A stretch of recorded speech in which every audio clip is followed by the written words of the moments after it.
everyone, I'm Jo Fry and this is my channel Jojo Fry Rocks, and this is the second video in my top 5 guitar heroes mini series of videos.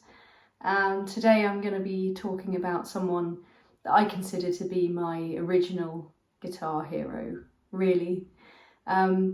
He is the king of the pinched harmonic, he is the man in the hat, he is the cowboy himself.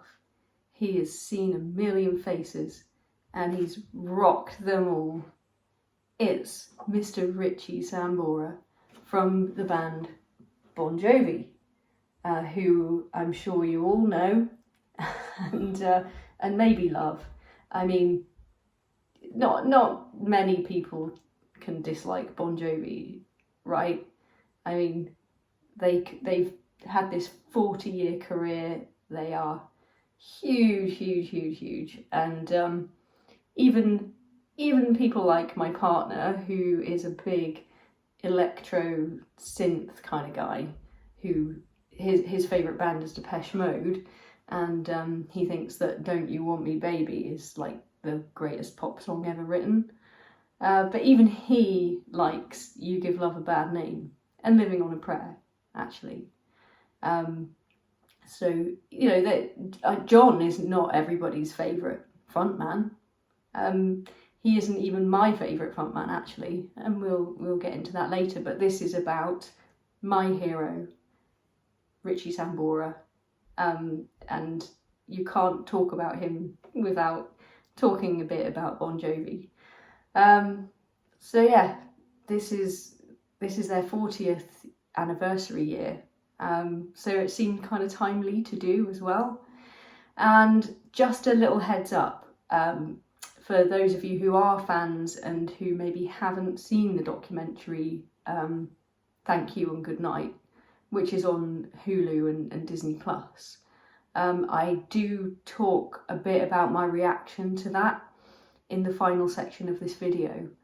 So if you haven't seen it and you don't want to know what's in it, then spoiler alert, you're going to want to skip the final section, or watch Thank You and Goodnight and then come back, watch the final section and let me know what you think and whether you agree with what I've said, and what you think of it in general. So that would be great, and I hope that you enjoy the rest of this video. By the way, I was holding an acoustic guitar in the intro section because I'd just done that cover version video of Wanted Dead or Alive, which is my favourite, all-time favourite Bon Jovi song, hands down. It's got to be. And obviously the first one that I learned to play, and I'm still to this day trying to play it, and I don't think I've ever once nailed it in all of that time. But that was a really important song. Their 1989 VMA Awards performance of Wanted Dead or Alive, just John and Richie playing that acoustic. He had one of his many double-necked acoustics. He's got triple necks as well and all kinds. But that, I don't know if many people know this, that was actually the inspiration for MTV's Unplugged series.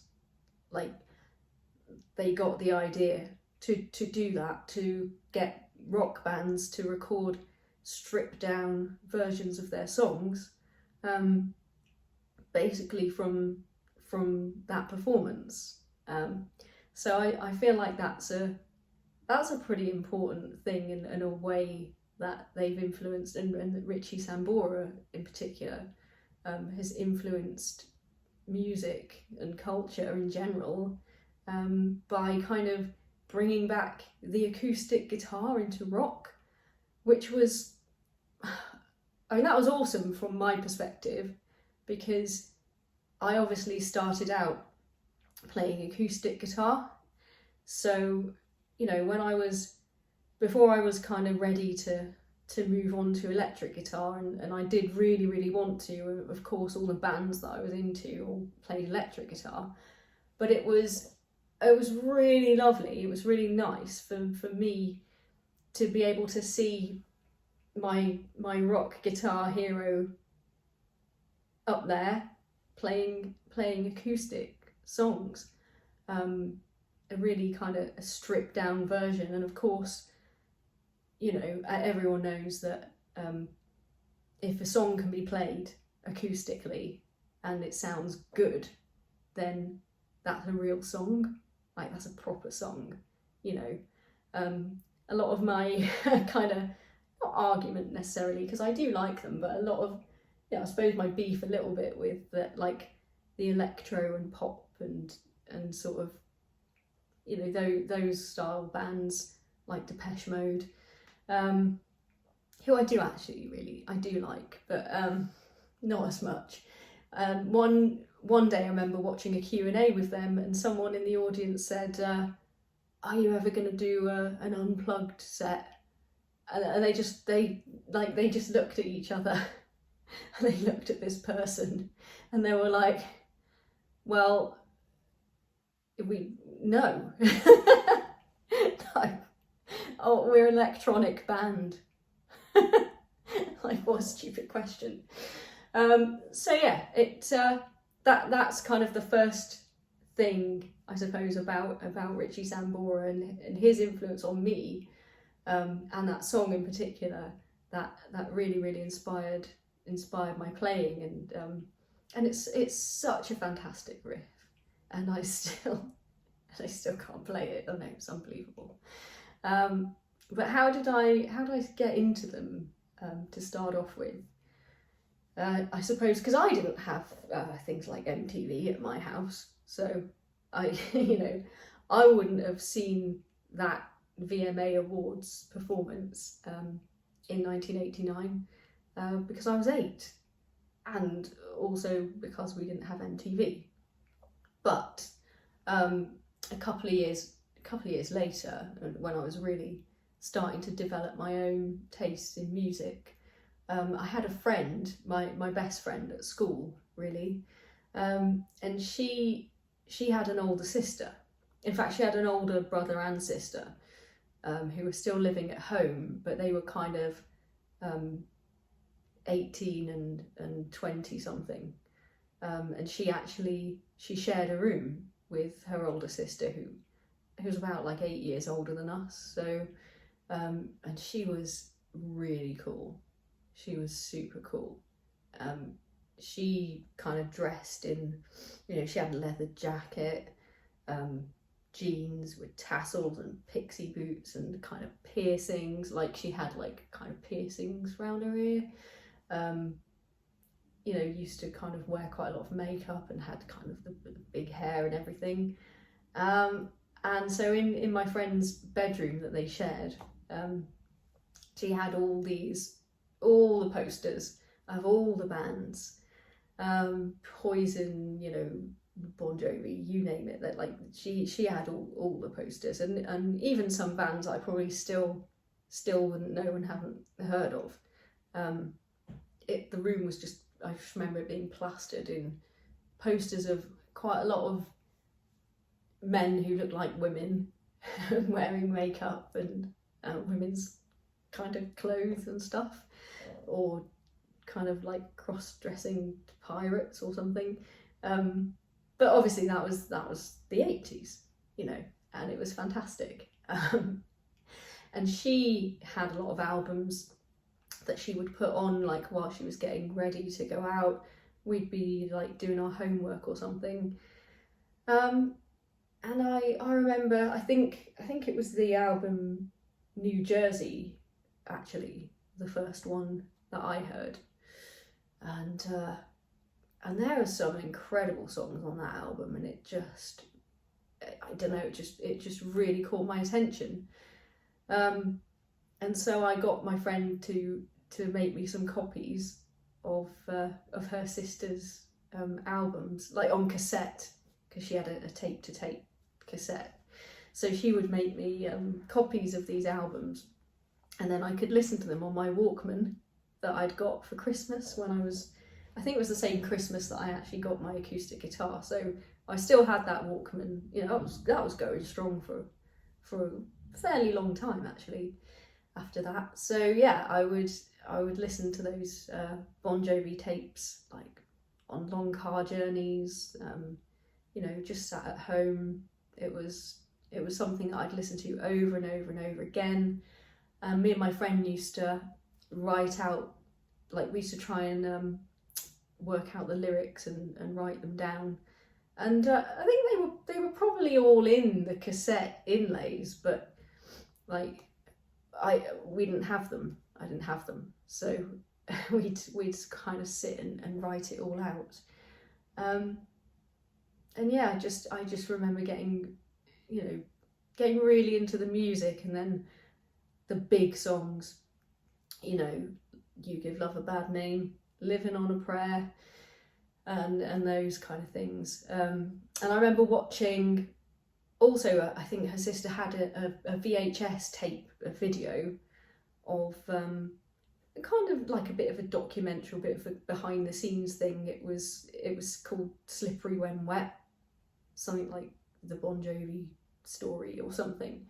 Anyway, it's you know, it's basically a few of their music videos and them arsing around backstage, just doing what they do. And so I would, you know, I'd asked her to copy that for me as well. And so I had a copy of it, and sometimes, you know, I'd be allowed to watch it. Like, my parents weren't really interested in this kind of music. They're both really into music, and my mum's got really great taste in music. She liked things like Elton John, ABBA, Stevie Wonder, Michael Jackson. She's got really good taste, and as we kind of grew up and into the 90s, I remember she absolutely loved pulp. She got really into Britpop. She loves Jarvis. Who doesn't? So yeah, nothing against my mum or dad, but they weren't so keen, let's say, on the kind of rock stuff that I was getting into. And so, you know, occasionally I'd be allowed to watch kind of 10-15 minutes of this tape. So I was sort of working my way through it in sections, and it was really entertaining. You know, it was super fun to watch, and I felt like in a strange way I kind of knew them a little bit, or like I knew a bit about them.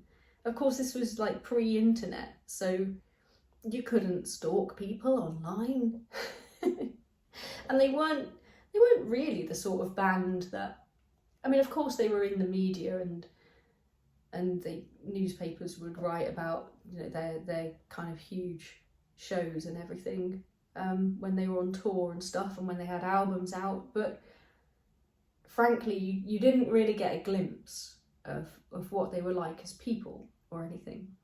So this was really interesting to me.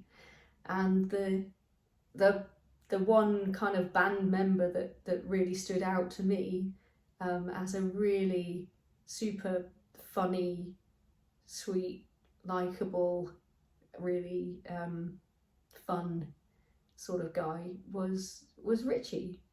And he obviously was someone I was interested in anyway because of the guitar parts in the songs, but he also just, to me anyway, he was clearly the best looking. Like, he was clearly the most fanciful. I wasn't much interested in John. I thought his hair was a little bit ridiculous and a little bit over the top, and I wasn't so keen on his image. And I think he was, in those days, he just seemed to be trying a little bit too hard to be a rock star.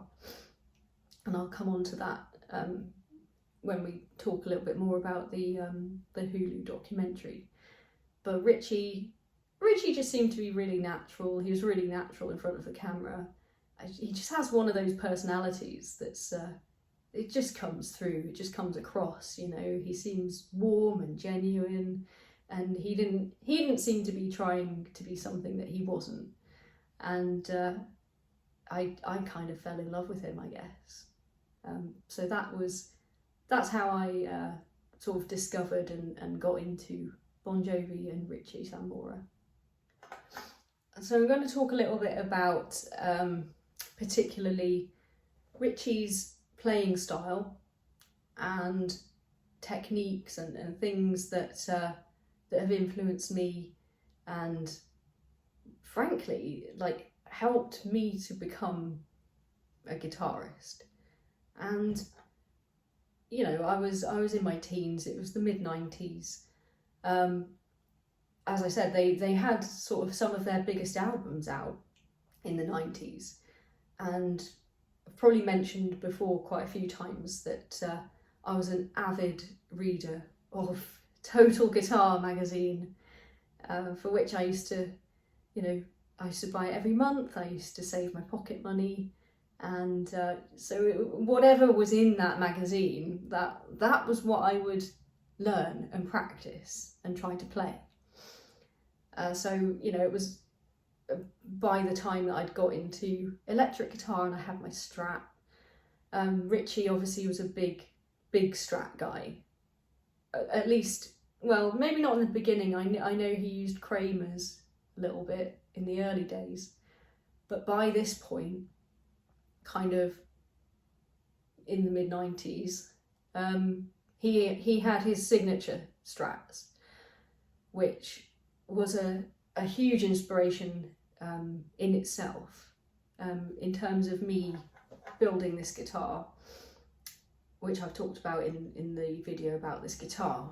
But essentially, you know, some of the things about his Strats that I wanted to do with this one, but didn't end up doing, was, you know, the kind of Floyd Rose locking nut system, and I just decided that was too that would all be too difficult, and I wasn't going to be able to do like the strings through the body and stuff, because this is a solid block of mahogany, you know, it's not basswood, it's not like ash or something.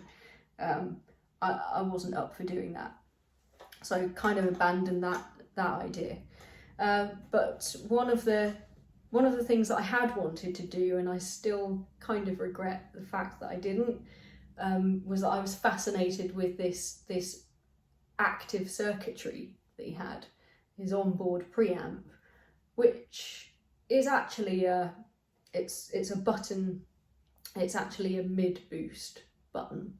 So now, through the magic of technology, you know, 30 something years later, I can use my Yo-Yo EQ pedal to boost those mids and use that in the signal chain as a preamp.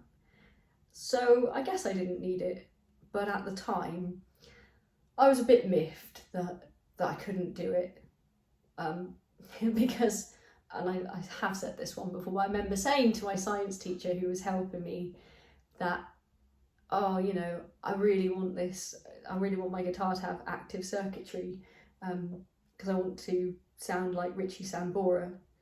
And you know, he'd said, well, you know, we're not going to do that, and even if you had an active onboard preamp, you're still not going to sound like Richie Sambora.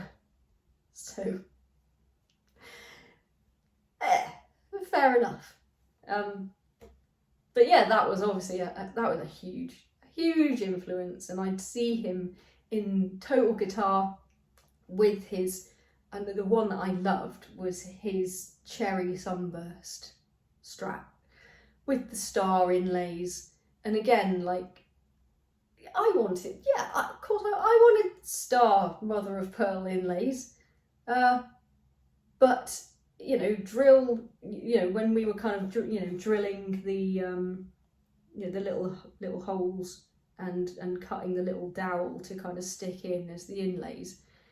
Turns out we didn't have a star-shaped drill bit, and it would have been really difficult for me to get hold of mother of pearl and cut it into a star shape, so that didn't happen either. But I still really love that Cherry Sunburst signature Strat. So anyway, yeah, I'd see him in TG with his guitar, promoting the albums that they had out at the time. And there was I remember there was one month, and I think must have been in 95 or 96, they had a whole feature on the riffs and techniques from these days. I think they had Hearts Breaking Even, Hey God, I know Hey God's from Crossroads actually, but they had that. They had Damned, This Ain't a Love Song, and These Days. So I would, I was super excited, and I would spend hours and hours and hours and hours trying to play these, and Wanted Dead or Alive as well, which was something that I'd been trying to learn kind of prior to that. So, just looking up tab books and things in music shops and stuff, like we used to do. So the things that I learnt were basically everything in blues and rock, everything that makes a playing style a blues or rock playing style. So I learnt hammer-ons and pull-offs, bends,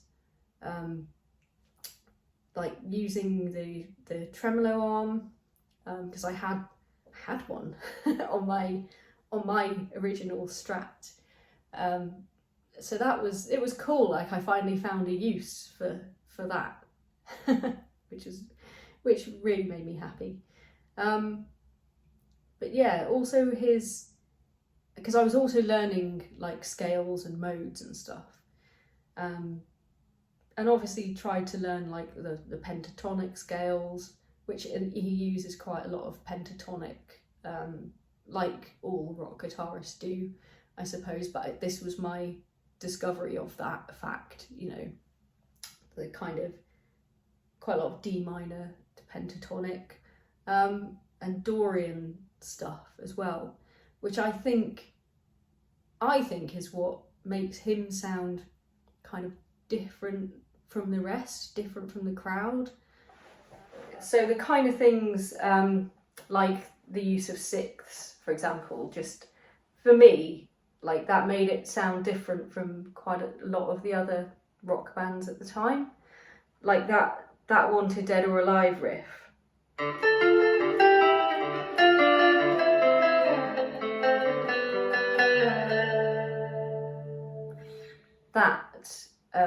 The use of sixths there, and I think that's also like D.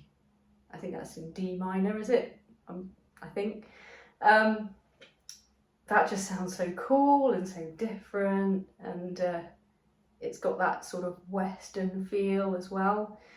And of course, Richie got all of these techniques, of course, from his influences, like Clapton, which, if you're gonna have someone who's your guitar hero, like, that's a really, that's a good choice, isn't it, frankly?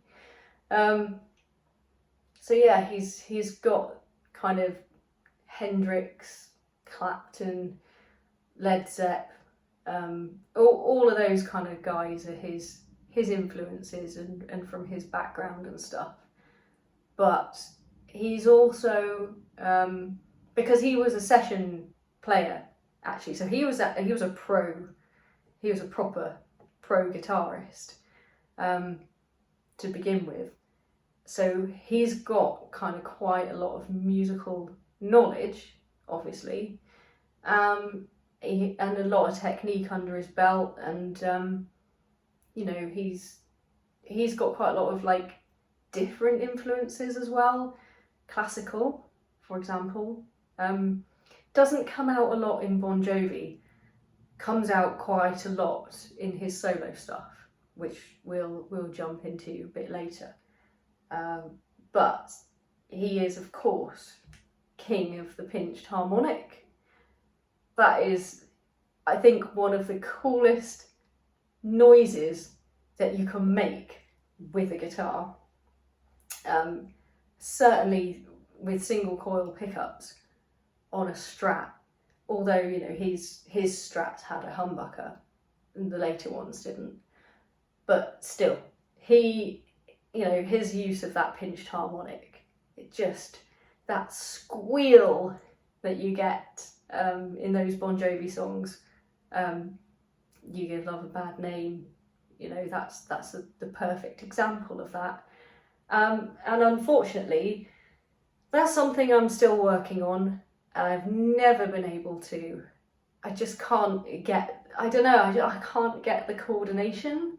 And like, I know how it works, and I know what I'm supposed to do, you know, and kind of where to strike the string, and then kind of use your thumb to kind of hit that harmonic, but I can't get it.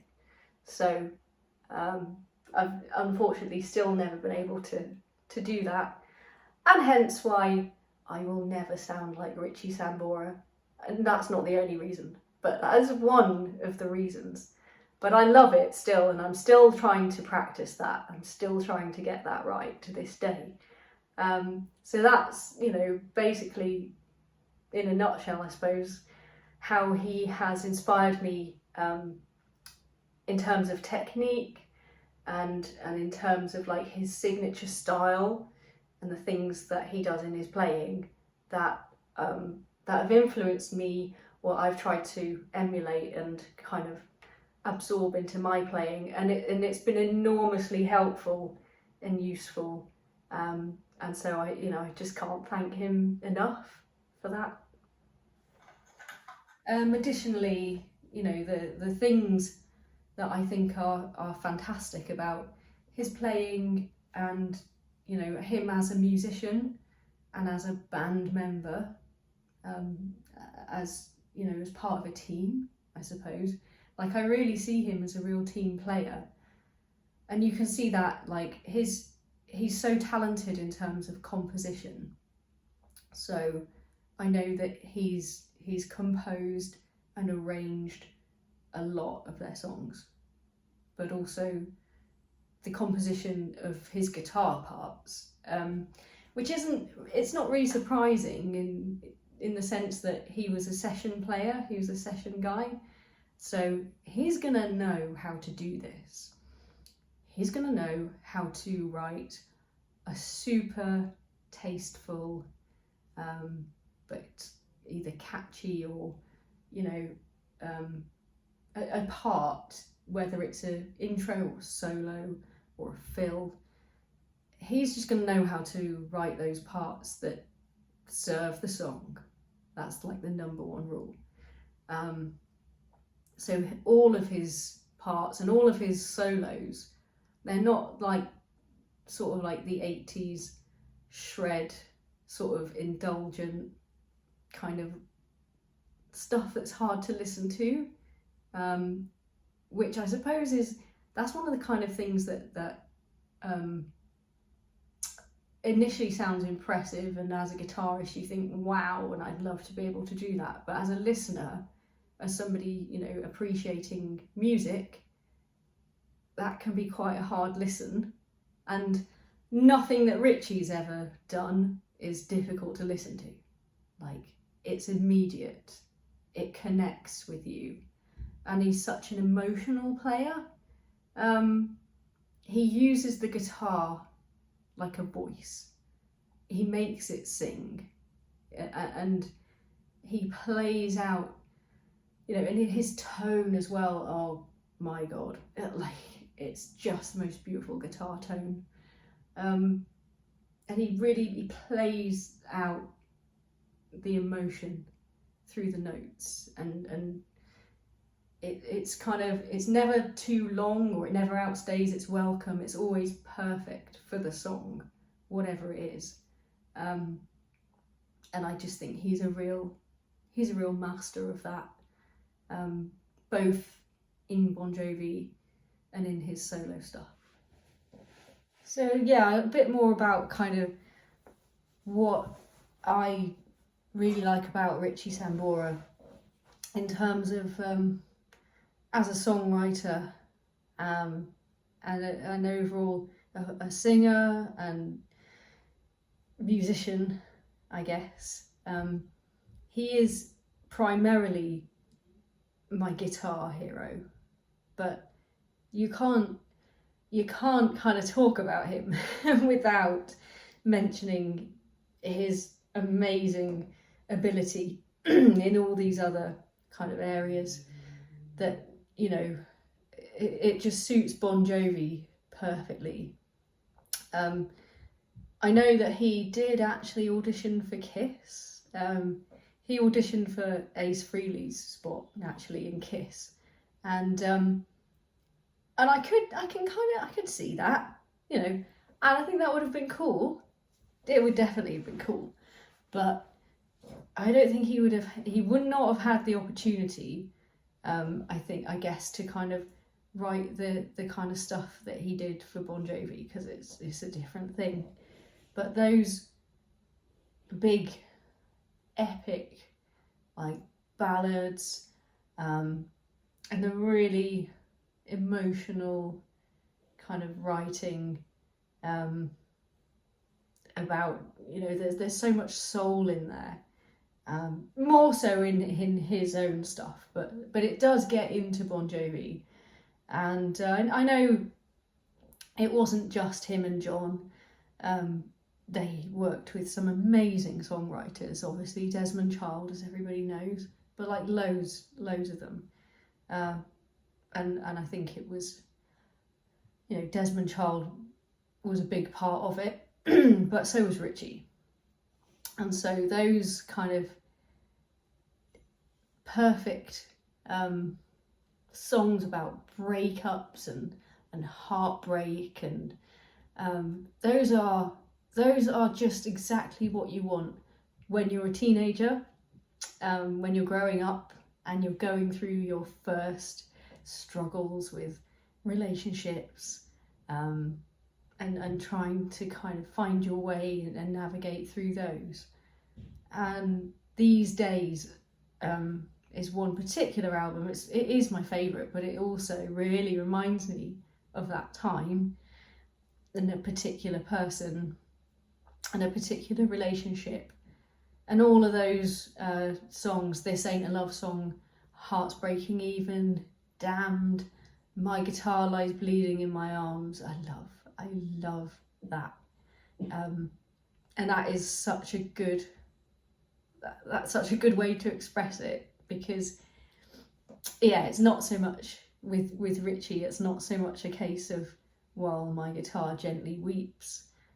It's a case of, you know, while my guitar wrenches your heart out and splatters its guts all over you. You know, it really is. It's just so emotional, his playing, and it really struck a chord with me. You know, just kind of, it hits you right there.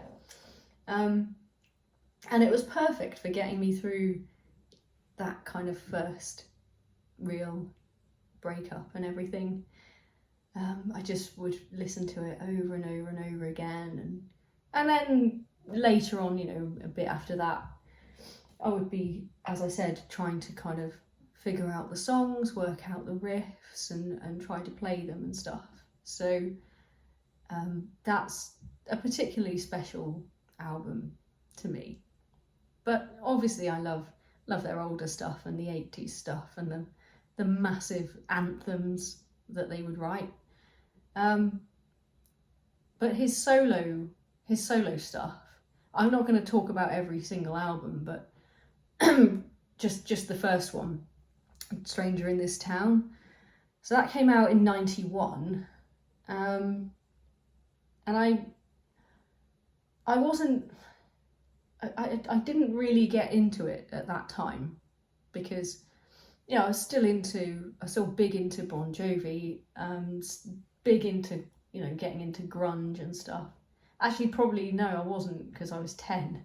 So it's like, I didn't discover it when it first came out, but obviously a couple of years later, when I realised he'd written an album, I did buy a copy and I did listen to it, and I really enjoyed it, but I kind of didn't connect with it because it's not for kids. You know, this was something different. It's very different in style, very wide ranging in styles and songs actually. You can see all his influences on there, you can hear them, and Eric Clapton actually plays on one of the songs, Mr. Bluesman. So he got his hero to play on his album, which is awesome, and that's a great song. It's a fantastic song. They all are, all in really different ways, but there's so much soul and funk and groove, and like, I don't feel like there is very much of that in many of the Bon Jovi songs. You know, the stuff that you can really get into and makes you wanna move. You know, it's got echoes of kind of Tina Turner and What's Love Got to Do with It, and Robert Palmer, Addicted to Love. You know, you can hear that on things like River of Love and One Night Burning. Certainly that's kind of what I can hear in it anyway. And even like Tears for Fears, there's one track, Church of Desire, that makes me, I feel like it's really reminiscent of Don't You Forget About Me. The production style and just the kind of vibe of the song. So it's, a lot of this is very different territory, and I think he took quite a lot of risks, and it paid off, obviously. But it's, yeah, these songs are not for kids. They're much more mature. They are sort of much more on an adult level, and you can hear his kind of classical influence coming through. There's a couple of songs on there, Ballad of Youth, which is a great, lovely, just awesome song. It's one of my favourites on there, and Father Time, which is just this kind of beautiful intro that goes into sort of like an epic power metal ballad or something. It's it's very diverse actually, and there's a gorgeous song on there called The Answer, which I'm probably going to have that played at my funeral, because I think, not to be morbid about it, but I can just really picture that as like the perfect song for that kind of occasion. It's really, you know, it's deep, it's reflective, it's a beautiful melody, again kind of very emotional. So it's something that I connect with, and over the years I've connected with a lot more really than I did as a teenager, because I wasn't thinking about my funeral then, quite honestly. But sort of things that you think about as you get older. And of course, you've got his Bon Jovi bandmates playing on there as well. You know, you've got Dave and Tico. So you can't really go wrong. I mean, he's produced a lot of it, and it's produced by a guy called Neil Dorfman, who kind of did, I think, a lot of stuff with Dire Straits and Paul McCartney. You know, so I think he's more of an engineer than a producer per se. And I know Richie kind of produces a lot as well. But it's kind of like between them and mastered by Bob Ludwig. So, I mean, you can't go wrong.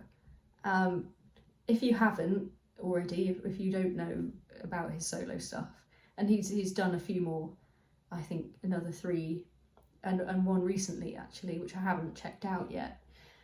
So, you know, he's got a good body of work behind him, and it's really interesting and very different, but all brilliant. So I would really advise you, I'd really urge you, if you haven't already, and I guess you probably have, but yeah, do check it out.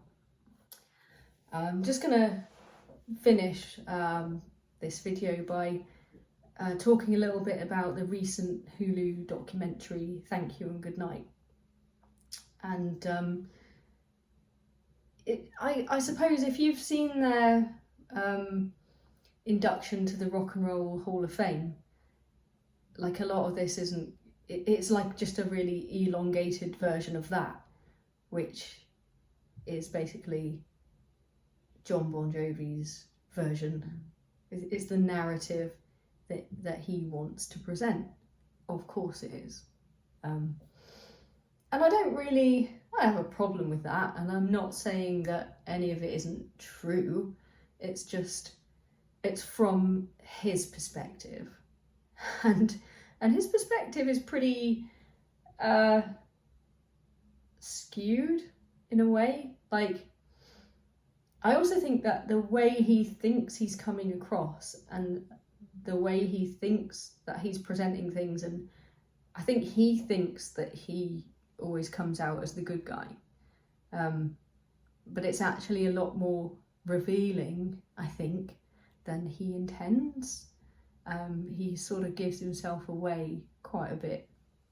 But, you know, the version of events around Richie's departure from Bon Jovi, well, actually, no, let's wind back a bit. Before that, there was an interesting little snippet from Richie, and I understand that quite a lot of the stuff, the footage that they got with him, was heavily edited and cut. So we're only getting little bits of what John wants us to see.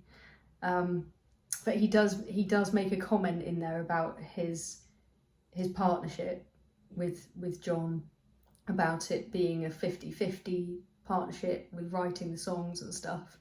And he says something like, but I was told never to talk about that, so I didn't, and I was fine with that. Like, he says he was okay with that.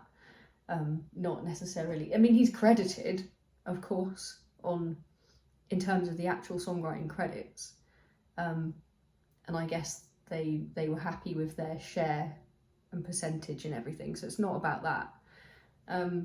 But it was just interesting that he sort of wasn't allowed to talk about it very much. So, you know, that's a bit revealing, I think.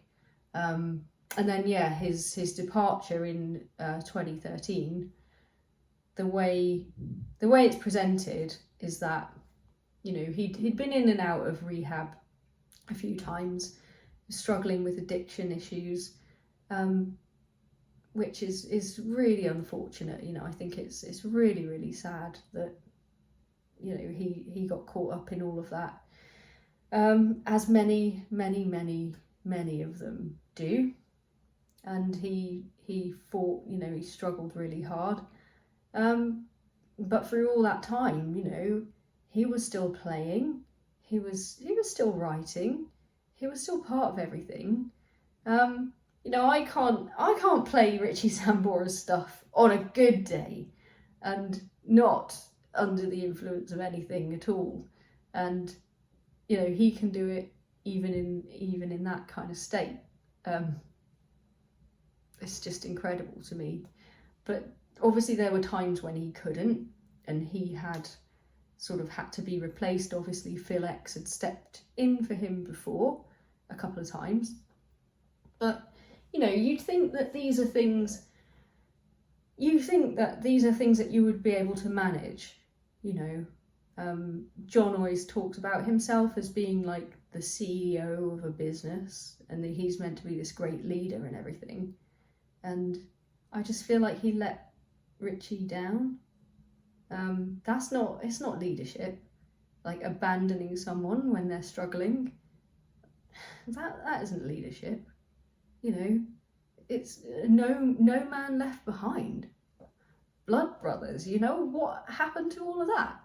And instead, he just kind of forged ahead. And he does say this, and I think this is revealing. At that time, you know, he was working with John Shanks as a producer, Yoko, as I'm going to call him. And you know, Richie, for one reason or another, might have missed a couple of sessions in the studio. And John says, "Oh, I was just blinkered, and I was in, you know, I was really pressing on. I was in a real hurry. Maybe I should have taken a bit more time. I was in a real hurry to kind of get this album made." But I'm sorry, like, you're John Bon Jovi. No, by this point, you know, by kind of 2012, 2013, you're not under any pressure, okay? Like, you can tell the label what you want to do by this point in your career. You know, there are no stakes in this in terms of churning something out. So I don't know, I just kind of don't really buy into that he was really pushed for time and he wanted to get things done. I think, well, how is that more of a priority than your friend and their health? And actually the overall, like, quality of what you're writing and producing, you're sacrificing all of that, what, for the sake of getting it out in 8 months, or, you know, or earlier. Like, what's the point? You're not a struggling new band with, you know, trying to get that second album out. You've been there, you've done that. That was 30 years ago. Like, why in the hell are you taking that approach now? So that kind of made me a little bit annoyed, because they've said, oh, Richie left for personal reasons, family reasons, and he said himself that, like, his family needed him at that time. I think his ex-wife was having her own problems, and it has to have been hard. And you can't just abandon your family and go and do your music. And I get that. So I'm sure that played into it, but I'm sure, like I said, I'm sure they could have worked around it. I'm sure they could have worked with him if he'd wanted to. And I feel like the real reason, and Richie kind of says this in the documentary, is because he felt that he'd been replaced by John Shanks. You know, he turned up to the studio, they had 30 songs in the can. All his parts were done. Like, what a massive slap in the face that must have been. After all those years. And he had been nothing but loyal to John. And he said, you know, that their partnership, sort of almost like a marriage, really, you know, they'd always been equal, and everything had been 50-50. And he says that he was an accurate mirror, you know, that he would reflect back at John what he thought of what John was doing and where the band was going. And that sort of critical friend is so valuable. Like, why would you not want that? And he said, basically, John came in, and suddenly I wasn't the guy to talk to anymore. And I sort of found that devastating, really, for him, you know? It's like, what a betrayal. And I can see why he says he doesn't regret leaving, and he regrets the way it happened, and obviously everyone knows that basically he just stopped turning up. He just didn't turn up one night, and then he didn't turn up ever again. And John sort of like, again, he kind of like presents this like, oh, he was unreliable, he let us down. But the thing that Richie says about it is that, you know, you don't leave the mafia, you can only disappear. Which I think really tells you probably all you need to know about Jon Bon Jovi and the way that ship is run. So yeah, it was an interesting watch. Not in terms of, I suppose, you're not going to find out any kind of bombshells, but I just kind of took from all those things, those kind of subtleties, and I've drawn my own conclusions, of course. And so, you know, this might sound totally nuts and like a conspiracy theory, but it's just the way I took it. But have a watch, see what you think, see how it comes across to you. But yeah, I'm glad I watched it, and I feel like I understand a little bit more about what happened and why. But all of that aside, obviously I'm still a fan. I'm still a fan of both Bon Jovi and Richie, and obviously I would love more than anything for him to come back and rejoin Bon Jovi, or at least kind of a bit of a reunion in terms of live shows or something, for their kind of legacy, especially now that John is really struggling with his voice, and Richie's just such a great singer.